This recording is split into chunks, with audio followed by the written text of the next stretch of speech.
What's up, guys? We're back for the final season of the Pirates um, dynasty or franchise here. Well, maybe there's some leeway there depending on what happens. But made a couple changes this offseason. We're back for the 2025 start of the regular season. We're going for broke this year. And maybe I'm going crazy. We didn't make that many trades, but again, it comes back to, or moves, comes back to the fact we don't have any money. We're, again, like $50 million in the red, so we're only able to trade pretty much minor league contracts or offload money. So we're trying to do the best with what we have. A couple of the highlights of the offseason first. Tristan Gray and Brian Hayes both won Gold Gloves, so that's back-to-back years that they've both won Gold Gloves. Hader came in second in Reliever of the Year voting, which, in my opinion, he got completely robbed. And then Tristan Gray finished with 8 third-place votes for MVP. So kind of left off the ballot there. I thought Reliever of the Year Hader had it, especially with a 4 WAR. I mean, one of the Dodgers relievers who won it had only 1.4 WAR. So crazy. Made a couple trades too. We traded Jaron Kendall. So if you guys remember him from a center fielder for the last 4 years, for us, he started striking out too much. The defense was still there. The power was still relatively there. But I'd rather get rid of him too early than too late, especially when you have someone like Travis Swaggerty, who's been waiting his turn and, taxing between Double-A MLB, Triple-A MLB. Every time he's had an audition in the major leagues, he's played well. And I think it's time that he actually gets the chance to start full time. His defense, will leave a little bit to be desired, but, we'll go with that. Clark Schmidt, you remember, is one of the Yankees' top prospects. If you see if you look at his stats, his peripherals, his home runs per 9, very high. But remember, he's playing in Yankee Stadium. Every time he played in AAA, look at that. His home runs per 9 were down significantly. His walks per 9 down. So I really think that his inability, to pitch well in the major leagues was a direct result of Yankee Stadium. He's a ground ball pitcher. Even some ground balls in Yankee Stadium get out.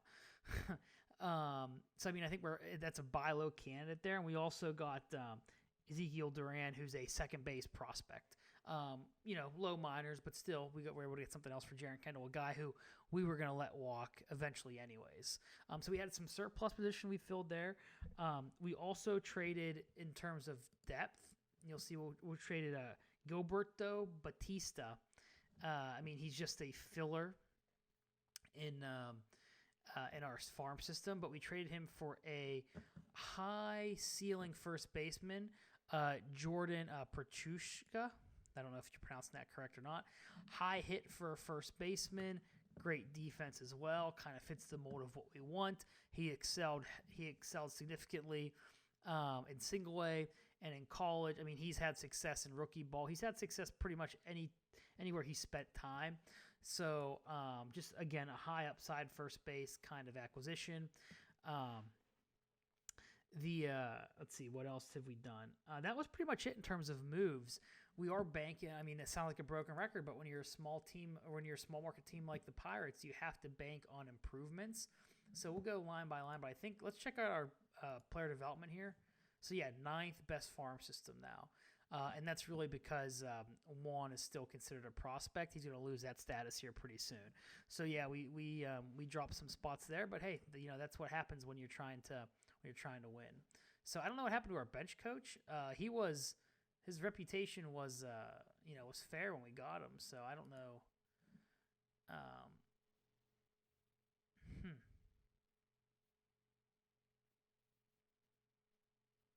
Interesting. We'll keep an eye on that there.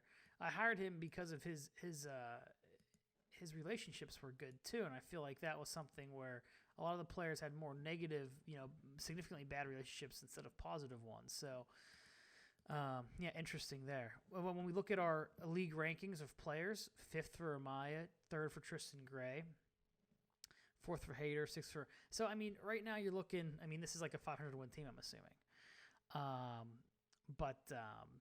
Yeah. So we'll come back to this though, because we'll come back to the preseason predictions. You look at. I mean, I'm expecting a leap forward from Blade. I think that now since he has right field to himself, there's an opportunity for him here to really. Crush him. And you look at his stats. His stats or his ratings are fine. I don't understand why he can't put it together and slug big time. But if not, if you see in our right field there, we have a hot prospect who's making his way up. A draft pick from 2022, Double A, 4.8 WAR, 30 home runs, 90 RBI. So 91 RBI. So I mean, we have someone who's starting the year at AAA, who depends on how Blade does, he could get some time. He's a top 100 prospect. He gets some time in right field. So some of our depth is showing to be a good thing here. I don't know why Blake Sinderland's in the starting rotation. That's ridiculous. Yeah, I mean we may put Schmidt there instead of Keller. I actually shopped Keller in the offseason and got a big fat no offers, which I thought was kind of surprising. But Keller's fallen off here. It looks like he's more suited for the bullpen than anything else. But maybe we run a 6-man rotation. Maybe Jared Kelly, which he's still in the setup, spot.